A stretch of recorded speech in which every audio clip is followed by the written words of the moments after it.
Good evening, I'm Lady Nopingham. Tonight, I'm excited to feature a couple of good friends from the horror narration community.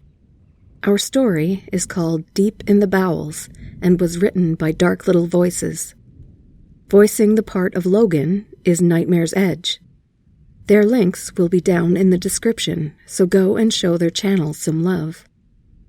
And as always, please like, share, comment, and subscribe so that I can continue sharing these amazing stories with you. And now, let's get deep into the bowels of this sickening tale.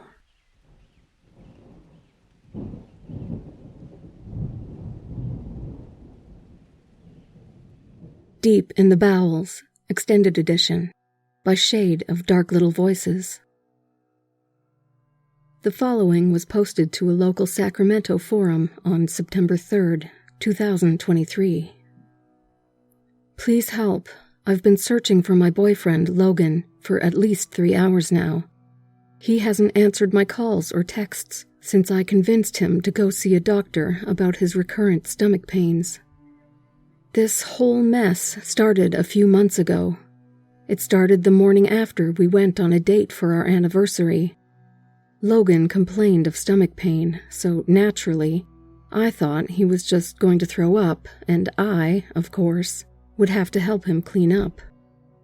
I then suggested to him that if it got worse, he should see a doctor. It's probably nothing, just something I ate at the restaurant last night. I'll see you when I get home, okay?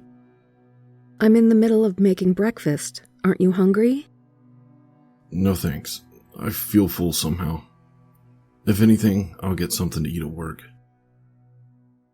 And with that, he kissed me and tried to assure me that he would be okay. But I couldn't shake this uneasy feeling that something just wasn't right.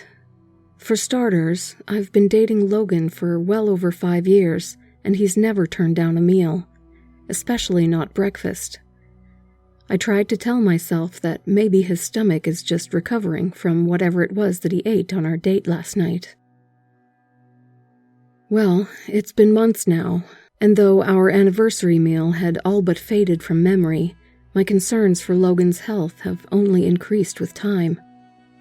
Logan would eat, but his portions seemed to slowly shrink. Then, I began to realize that he barely slept, and he was always complaining about on and off stomach pains. It was getting to the point where I think it was affecting him mentally, because he would get angry and then barely remember why he was upset. He would have no memory of his day at work and easily lose track of whatever task he happened to be working on. Logan, sweetie, maybe you should see a doctor. I'm worried that you haven't been acting right. It's been months, and it doesn't seem to be getting better. It looks like it's getting worse. I'll be fine, Vicky. It's just an upset stomach. I'll take something later if it gets any worse, he said as he held on to his stomach. It was at this point that I was becoming convinced that he was hiding something from me. My mind began to race with so many theories, analyzing recent memories, and coming up with worst-case scenarios that I didn't even register that he was trying to put my mind at ease. At some point, though, I had apparently started an argument with him. I apologized to him and tried to explain that I had just let all my fear hit me all at once. He looked annoyed, but he still hugged me. I know you're worried, Vicky, but I'll be okay. It's just between the on and off pain in my stomach and work, I haven't been resting as much as I should, okay? I swallowed my anxiety as I answered him with an okay and a small smile. I don't want to argue with him, it's just that I know how stubborn my boyfriend can be, so I can't help but worry. I love him so much, and I don't want anything bad to happen to him. I wish I could tell you that things got better from there, but they didn't. He began to sulk, he would get tired easier, and he barely seemed to be himself. So, earlier this morning, I finally put my foot down and demanded that he go see a doctor immediately. He protested a bit, but with enough of my nagging, He finally got dressed, kissed me, told me that he would get something to eat on the way back, and left. I immediately tried to keep myself occupied with work I needed to get done for my online business after Logan left, so that I wouldn't dwell on how worried I was, or how drastically our relationship had changed in such a short time. Our lives were so perfect. Until our anniversary date. It was that moment of realization that compelled me to go to the restaurant's website to see if I could find any explanation or evidence that others were going through the same thing as I was going through. To my shock, I discovered that the restaurant was shut down recently due to some kind of parasitic outbreak.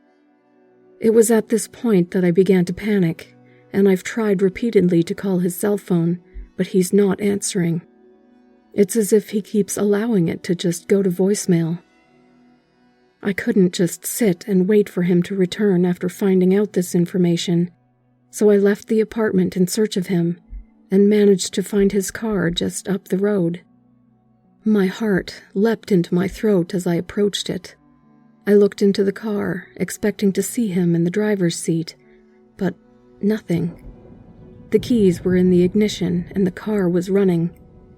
I shakily pulled out my phone to call Logan once more. Then I heard the familiar sound of a phone vibrating, coming from inside the car, as my own phone rang in my ear. I opened the door, followed the sound of the vibration, and found Logan's cell phone on the car floor, lighting up with my nickname on the screen, before the screen went black and the call went to voicemail. As I stood there, some of our neighbors must have seen the look of panic on my face and came up to ask me if everything was all right. I asked if they had seen Logan, and they said that they had seen him walking away about 30 minutes before. I kept searching, but he's just gone. He could be anywhere by now. Logan, baby, if you see this, please come home. The things I'm reading about this outbreak have me scared to death, and I just need to know that you're okay.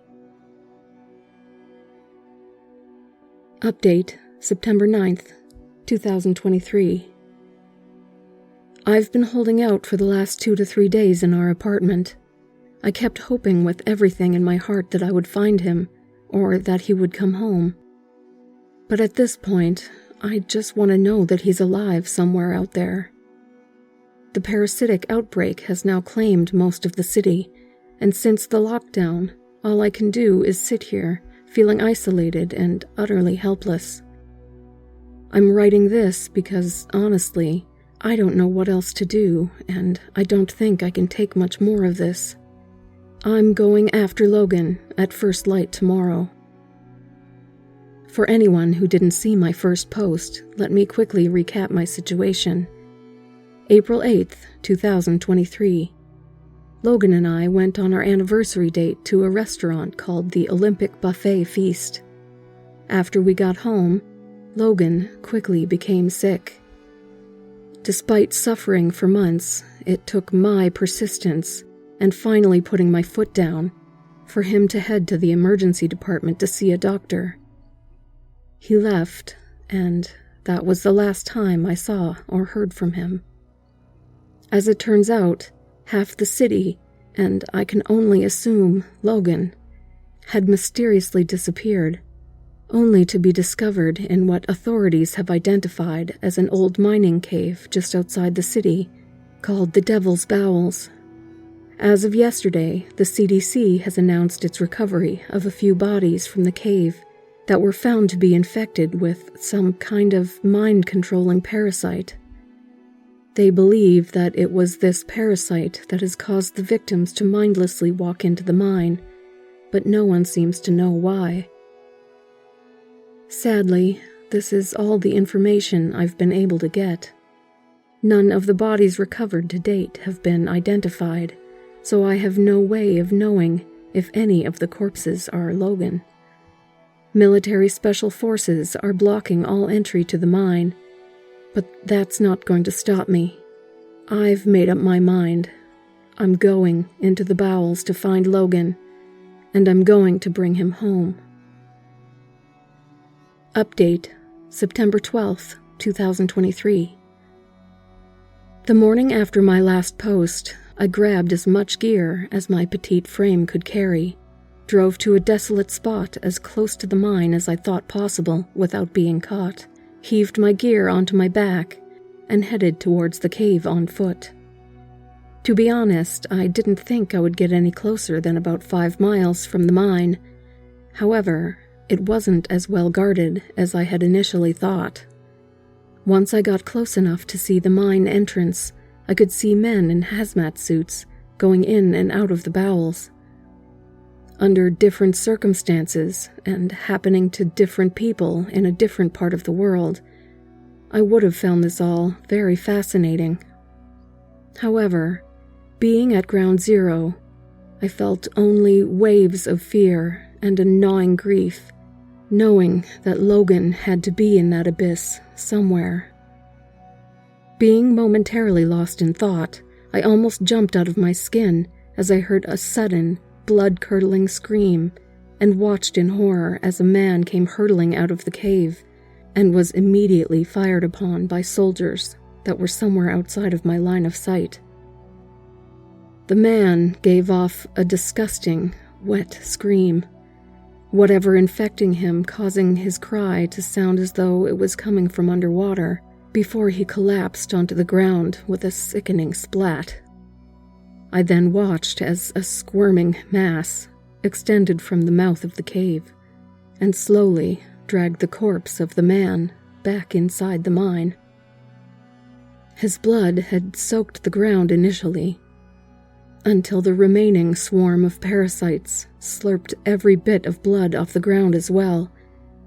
Then, though my mind could hardly process the sight, I watched as the parasites gathered and took form into the perfect likeness of the man whom I had just witnessed be shot down and dragged away, and it slowly walked back into the mine.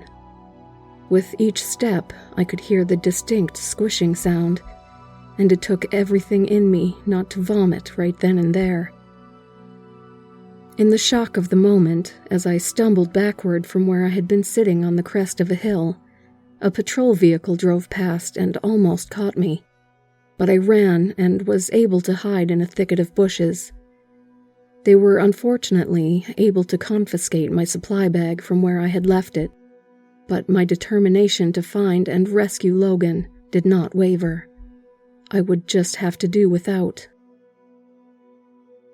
I know what you are thinking, but love makes people do stupid things. Very stupid things. As quietly as I could, I started searching for a way into the mine.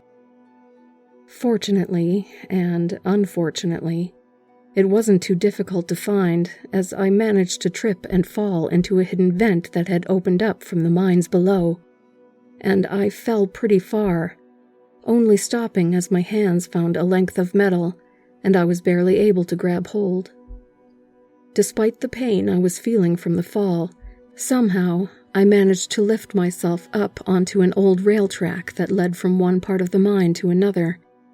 I moved quickly, as I didn't know how well this old track would be able to hold my weight, and I managed to find a place on a ledge where I could rest and take stock of my injuries. Surprisingly, I had a few bruises and a few scratches, and a painful swelling in my right arm from when I caught the track, but I was otherwise okay. A few minutes had passed when I started to hear wet footsteps moving in my direction. It took everything in me not to scream, but I knew it would only give away my location if I did. I wanted to make a run for it, but with only the sunlight from the hole I had fallen through, it was hard to see where I was going. The wet footsteps were getting closer now. I had no choice but to try to make a run for the other tunnel, and pray that this one track would hold. As if God himself was watching over me, I had just barely made it into the tunnel on the far end of the track, when I heard the creature screech as the track gave way underneath it, and it plummeted into the darkness below. It had to be a very long drop, because it took a few moments before I heard the splat of the creature hitting the mine floor. I sat against the dirt wall and caught my breath as I began to whimper. I couldn't help but think how stupid this was, and how I had no business being here. Suddenly, I could hear someone call my name. It was weak, but I thought for sure I knew who it was. Vicky. It sounded like Logan, but he had to be badly injured because of the way his voice sounded so distant and raspy. "Logan, baby, where are you?" I shouted to him, with no response. In the dark of the tunnel, I couldn't see my hand in front of my face, but I searched around desperately for anything that might help me find my way to Logan. In my fumbling, I ended up accidentally tripping over a box of what felt like flares. I wasn't stupid, though. I grabbed one stick and made my way back to the now broken track and tried to use the sunlight to determine whether it was indeed a flare and not dynamite. Vicky, why? Why do you continue to hurt me, Vicky? The raspy voice said in an angered tone. My heart sank. This thing was not Logan. I felt my last hopes of ever seeing Logan again slip away as I realized that the creature was simply mimicking him to lure me deeper into the mine. I looked down at the object in my hand again, and what I had initially hoped to be my source of light and guidance, I confirmed to be the explosive that I had feared it would be. In a sudden fit of anger, I lit the fuse anyway as I heard squishy, wet footsteps from the other side of the now collapsed railway tracks.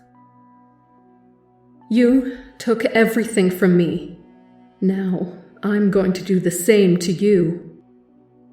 I threw the dynamite, but instead of throwing it at the unseen abomination calling out to me in Logan's voice, I threw it down the mine shaft, hoping to cause as much destruction as possible, even if it killed me. Time seemed to slow down, as my act of defiance triggered an immediate reaction from the creature posing as Logan, and it let out a sickeningly wet, gargling scream before it launched itself across the void towards me, enraged. I watched as the creature came into view for a split second in the light from above, revealing not a human form, but a horrifying, roiling mass of worm-like insects. In its rage, the creature had simply lunged for me, not considering the distance between it and myself, and it again let out that sickening scream as it fell into the depths of the shaft, just as the dynamite exploded in the bowels of the mine underneath. I fell back, crying tears of relief as I tried to get a grip on myself.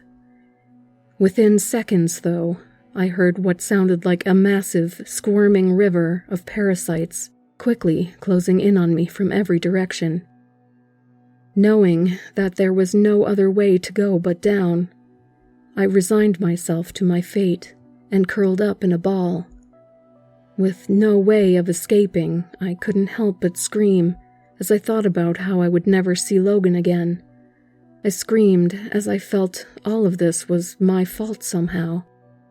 I screamed as my life flashed before my eyes, and the wave was so close, I didn't need to see them to know that they were right there.